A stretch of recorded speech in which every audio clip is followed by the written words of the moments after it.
Cum poți să crezi tu că sunt ca restul? Tu chiar nu vezi că inima mea nu poate să stea departe de a ta. Cum poți să crezi tu? Cum poți să crezi tu că sunt ca restul? Eu nu sunt ca restul. Tu chiar nu vezi că inima mea nu poate să stea departe de a ta.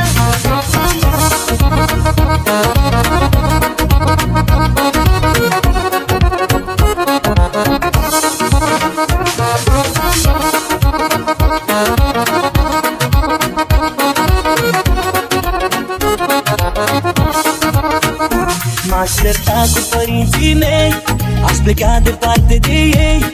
Pentru cine? Pentru tine, Pentru tine, pentru tine. pentru tine. Aș muta și munții din loc și într-o zi aș pune la loc.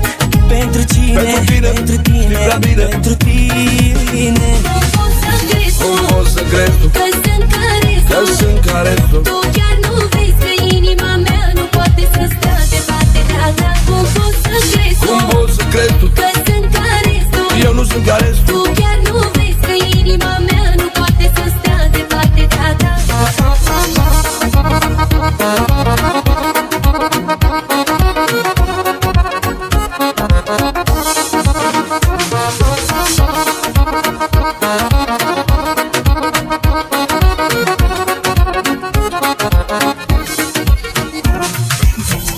Ești o floare rară, o femeie specială, cea mai dulce femeie din lume. Și-ar face orice pentru tine.